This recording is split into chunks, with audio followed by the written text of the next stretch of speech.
అయోధ్యలో దశరథ మహారాజుకు ఎలాంటి సంతానం లేకపోవడంతో పుత్రకామేష్టి యాగం చేశారు. యాగం ఫలితంగా అగ్నిదేవుడు ప్రసన్నమై పాయసం అందించాడు. ఆ పాయసం దశరథ మహారాజు తన భార్యలు కౌసల్య, సుమిత్ర, కైకేయులకు ఇచ్చాడు. ఫలితంగా కౌసల్య నుంచి శ్రీరాముడు, సుమిత్ర నుంచి లక్ష్మణుడు మరియు శత్రుఘ్నుడు, కైకేయ నుంచి భరతుడు జన్మించారు. ఈ రోజున శ్రీరాముడి జన్మమైనందున శ్రీరామ నవమిగా హిందువులు అత్యంత భక్తి శ్రద్ధలతో జరుపుకుంటారు. శ్రీరామ నవమి విశిష్టత: శ్రీరాముడు ధర్మానికి ప్రతిరూపం. సత్యం, ధర్మం, న్యాయం, భక్తి, విధేయత, సహనం, త్యాగం వంటి విలువలను ఆయన జీవితంలో పాటించాడు. రామాయణ కథారచనకు మూలం: శ్రీరాముడు లీలలను వాల్మీకి మహర్షి రామాయణంగా రచించారు.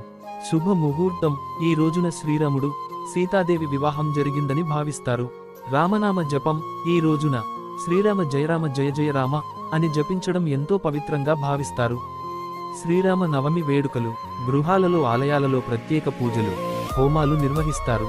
శ్రీరామ జన్మకారణాన్ని వివరించే కథలు, రామాయణ పారాయణం చేస్తారు.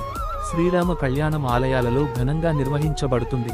పంచామృతం, వడపప్పు, పానకం వంటి ప్రసాదాలు తయారు చేసి భక్తులకు అందజేస్తారు. రామకథలు, భజనలు ఆలపిస్తూ శ్రీరాముని కీర్తిస్తారు.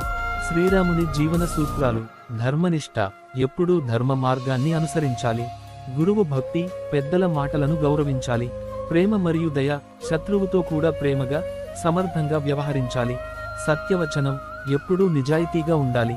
సామరస్య జీవితం: కుటుంబ సభ్యులను గౌరవిస్తూ సమతుల్యతగా జీవించాలి. శ్రీరామ నవమి సందేశం: శ్రీరాముని ఆదర్శాలను పాటిస్తూ జీవిస్తే మన జీవితాలు సంతోషంగా, శాంతిమయంగా ఉంటాయి. ఈ శ్రీరామ నవమి రోజు మీకు, మీ కుటుంబానికి శ్రీరాముడి ఆశీస్సులు కలుగాలని కోరుకుంటూ శ్రీరామ నవమి శుభాకాంక్షలు.